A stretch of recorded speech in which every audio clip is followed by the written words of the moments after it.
নমস্কার বন্ধুরা, আমি জ্যোতিষ রঞ্জিত। হস্তরেখা জ্যোতিষশাস্ত্রের একটি গুরুত্বপূর্ণ অংশ। হস্তরেখা বিচার করে বহু অজানা কথা জানা যায়। বলা হয়, মানুষ যেমন কাজ করেন তার প্রভাব পড়ে তার হাতের পরে। হাতের ভাঁজে লেখা থাকে একজন ব্যক্তির সম্পর্কে অজানা নানান কথা।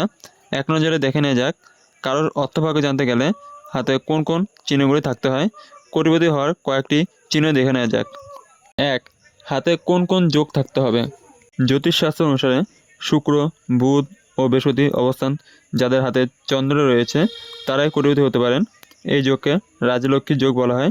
যাদের হাতে এই যোগ থাকে তারা খুবই পরিশ্রমী আর তার থেকে আসে অর্থ। 2.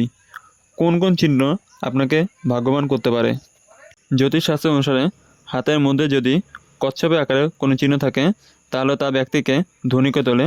এছাড়াও হাতে যদি স্বস্তিকের চিহ্নের মতো কোনো চিহ্ন থাকে তাহলে তা ব্যক্তিকে ভাগ্যশালী করে তোলে। এই চিহ্ন সনাতন ধর্মে অত্যন্ত শুভ।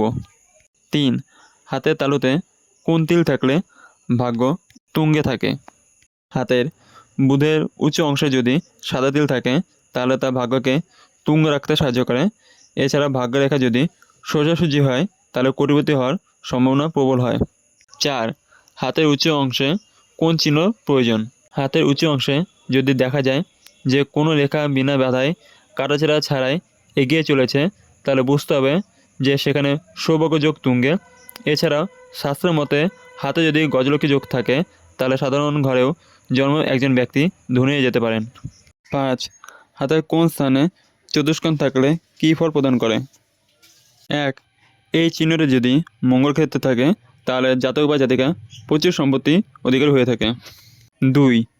রবি স্থানে চতুষ্কোণ চিহ্নটি থাকলে যশপ্রাপ্তি ও ধনোপার্জনের পথে সমস্ত বিপদ থেকে রক্ষা পাওয়া যায়।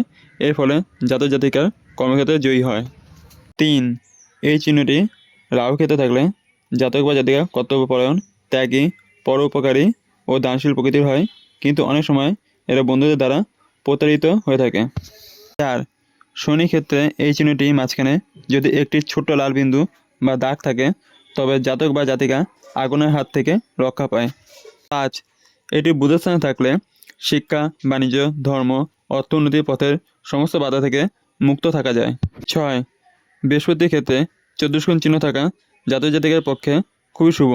এটি থাকলে জাতক বা জাতিকা আশা পূরণের সময় কোনো রকম বাধার সম্মুখীন হয় না। 7. শিরোরেখার উপর চতুষ্কোণ চিহ্ন থাকলে মস্তকে আঘাত পাওয়া হাত থেকে রক্ষা পাওয়া যায়। 8. আয়ুরেখার উপর যদি চতুষ্কোণ চিহ্নটি থাকে তাহলে বিপদ থেকে রক্ষা পাওয়া যায়। 9. তবে হৃদয়রেখার উপর যদি চতুষ্কোণ চিহ্ন থাকে তাহলে প্রেমে অসাফল্যই নির্দেশ দেয়। 10. ভাগ্যরেখায় এই চিহ্ন থাকলে আর্থিক বিপদ বা ক্ষতির হাত থেকে রক্ষা পাওয়া যায়। হাতের পাতায় এম চিহ্ন থাকলে কি হয়। কারো কারো হাতের পাতায় ঠিক এমের মতো দেখতে চিহ্ন থাকে। হস্তরেখার শাস্ত্র অনুসারে হাতের পাতায় এই চিহ্ন থাকা অত্যন্ত শুভ।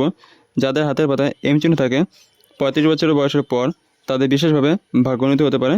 35 বছরের প্রচুর অর্থলাভের যোগ থাকে এদের, এমনকি আচমকা লটারি মোটা টাকা লাভ করতে পারেন এরা। 35 বছরের বয়সের পর উত্তরাধিকার সূত্রে সম্পত্তি লাভ করতে পারেন এরা। হাতের পাতায় কোথায় থাকে এম চিহ্ন। হস্তরেখার শাস্ত্র অনুসারে এম চিহ্ন আমাদের ডান হাত বা বাঁ হাতে থাকতে পারে। এক্ষেত্রে হাতের পাতা 3টি রেখা যোগ করে ঠিক ইংরেজি বর্ণমালার এম এর মতো দেখতে হয়। যাদের হাতে এই চিহ্ন থাকে তারা অত্যন্ত সৌভাগ্যশালী। এদের মধ্যে নেতৃত্ব দেওয়ার মতো গুণ থাকে। এই জাতক জাতিকারা অত্যন্ত বুদ্ধিমান ও তীক্ষ্ণ বুদ্ধি অধিকারী হয়ে থাকে। সম্পূর্ণ ভিডিও দেখার জন্য আপনাদের অসংখ্য ধন্যবাদ। ভিডিওটি ভালো লাগলে লাইক, শেয়ার আর আপনাদের কোনো মন্তব্য থাকলে কমেন্টে জানাবেন এবং চ্যানেলটিকে সাবস্ক্রাইব করে বেল আইকন অন করে পাশে থাকবেন। আজকে আমার ভিডিও এখানে শেষ। দেখা হবে পরের ভিডিওতে।